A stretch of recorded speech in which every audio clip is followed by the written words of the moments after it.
Hello students, in this today's class we are going to learn physical properties of carboxylic acids. In the first property, that is odor. Odor is nothing but smell. The first three members, that is C1, C2 and C3. C1 is formic acid, C2 is acetic acid and C3 is propionic acid.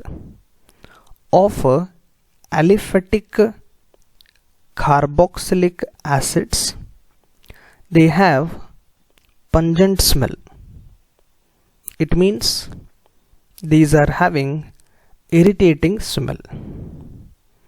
And the next five members, in the sense C4, C5, C6, C7 and C8, those are having unpleasant smell.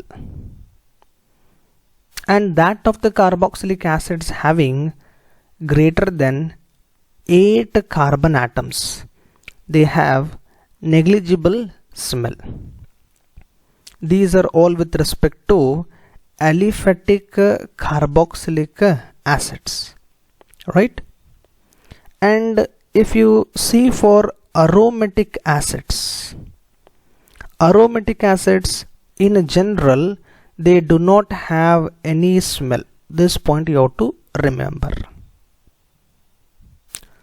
Now the second physical property is that we are going to discuss the physical state, whether these are liquids or solids, right? Most of the monocarboxylic acid, it means carboxylic acids containing only one carboxylic functional group, right? Up to 10 carbon atoms, that is decanoic acid, are colorless liquids. It means these are not having any particular color.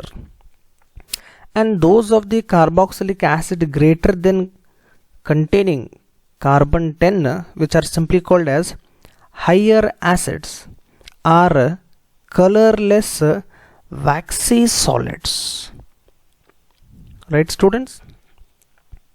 And aromatic acids are colorless crystalline solids, and the best example is benzoic acid. The third physical property we are going to discuss is with respect to solubility, right? Lower members of aliphatic carboxylic acids containing up to 5 carbon atoms are water soluble. That is, the carboxyl group can form hydrogen bonding with the water molecules in two different ways, right? You can see the structure that has been mentioned below here, right? So this is our carbon here, which is linked with oxygen by means of double bond, and this is the oxygen atom which is linked with the carbonyl carboxylic carbon by single bond, and here this is the hydrogen, right? Now the oxygen atom of this, which is bearing now delta minus, okay, it is going to interact with the positively charged hydrogen atom of one molecule of water on one end.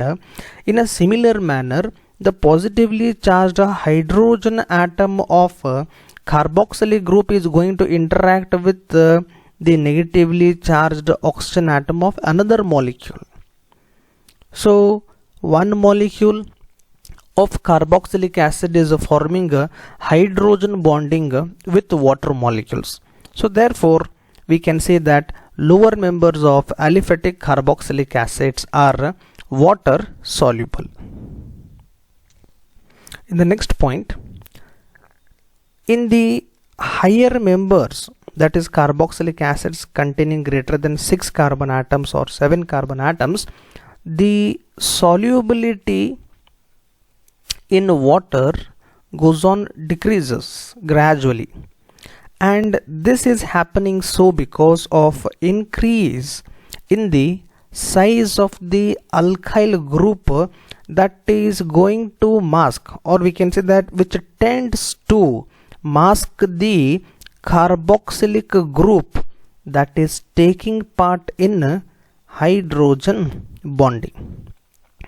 I'll take a simple example here only so that you can able be to understand. 1, 2, 3, 4, right? So I'll write here C double bond OH, right? I'll take one more carbon here, 5 carbon. Now this I have written in a straight chain manner. I hope you are able to understand. But this may not be merely true, right? Because what I can write that carboxylic functional group, it can be written in this manner also, okay? Yes or no? That carbon atom, this will be the second carbon atom, this will be the third carbon atom, this is the fourth carbon atom, and this is the fifth carbon atom. And similarly, if there are more than 5 or 6 carbon atoms, so these carbon atoms are going to mask the functional group, which is that functional group, that is nothing but what? The carboxylic functional group, right? If it is going to mask, then obviously the functional group, that is what COOH, is not interacting with the water molecules, and thus we can say that the solubility of the carboxylic acids greater than 5 or 6 or 8, the solubility goes on decreases. So earlier it was with respect to aliphatic carboxylic acids. Now let us have a point with respect to aromatic acids. Aromatic acids are almost insoluble, okay? They are not soluble in water, right? But one should remember that both aliphatic as well as aromatic carboxylic acids are soluble in organic solvents like benzene, C6H6, or in particular in alcohol, or with other solvent like ether. Now we are going to discuss the last physical property, that is boiling point, right? Boiling point of monocarboxylic acids, they generally have higher boiling point when compared with to those of the alcohols, right? But of comparable molecular mass, right? One should remember that carboxylic acids are always having what? A higher boiling point when compared with that of the alcohols of comparable molecular mass. Let us try to understand with a simple example. I'll be taking an example of N-propyl alcohol, okay? N-propyl alcohol, which is having the formula I have written here, right? And molecular formula could be represented as C3H9O, and it is having a boiling point of 370 Kelvin. Right?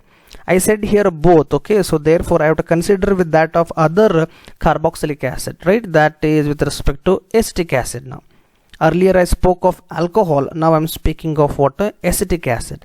Acetic acid is represented by the formula C2H4O2, and it is having a boiling point of 391 Kelvin. But the fact one should remember that both are having the molecular mass equal to 60 gram per mole, right? So we can see that both are having what? Comparable molecular mass, but the boiling point of alcohol is 370 Kelvin, but that of acetic acid is 391 Kelvin. So we can say that carboxylic acids are having a higher boiling point. The increased boiling point of the carboxylic acid as compared to that of the alcohol, it is due to a very important factor, that is greater intermolecular hydrogen bonding as shown. So basically we know that intermolecular and intramolecular, students. Inter means between two. The best example I will say you that we have a train that is running between Bangalore and Mangalore, right? So it is between two different cities, so therefore we call it as intercity express. But we are not having a train that is called as intracity. Within the Bangalore only we don't have trains running like that, right? So those are metro trains, that is secondary, right? So one should understand a clear concept of inter and intramolecular hydrogen bonding. So with respect to carboxylic acids, here I have written one molecule RC double bond OH, which is present here, right? So this is one molecule of carboxylic acid, and the another molecule of carboxylic acids I have written here now.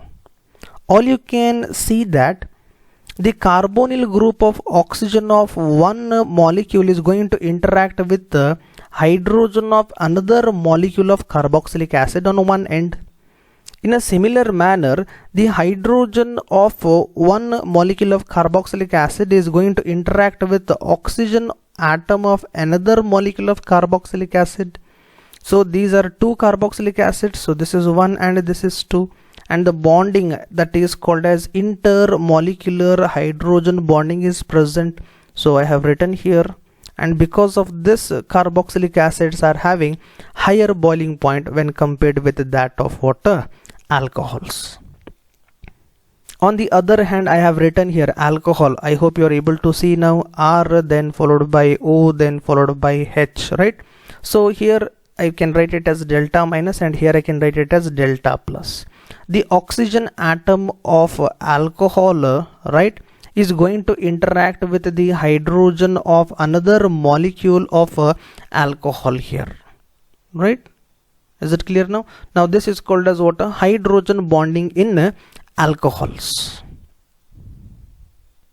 So one can understand that between this alcohol molecule and between this alcohol molecule, right, there is only one interaction, that is hydrogen bonding interaction. But in case of carboxylic acids, here we are seeing that this is one and this is what? A second interaction.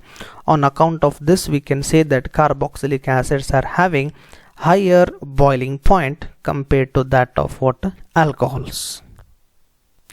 Apart from hydrogen bonding present in carboxylic acid, there is one more factor that is also increasing the boiling point. That is, in monocarboxylic acids, the boiling points of these carboxylic acids, it is going to increase with the increase in the size of the alkyl group or that of the aryl group.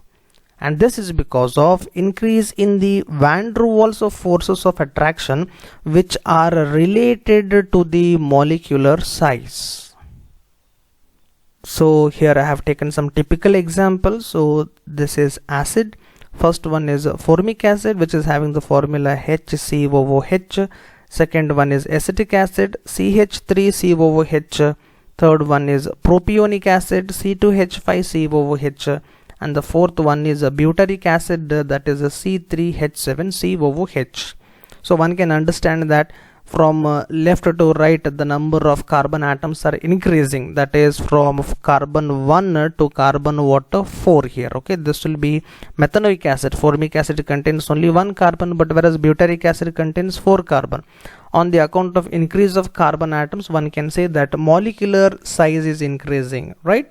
So therefore one can see the boiling point also. For formic acid it is 373 Kelvin, and that of acetic acid it is 391, and propionic acid is 424 Kelvin, and lastly butyric acid, which is having 437 Kelvin.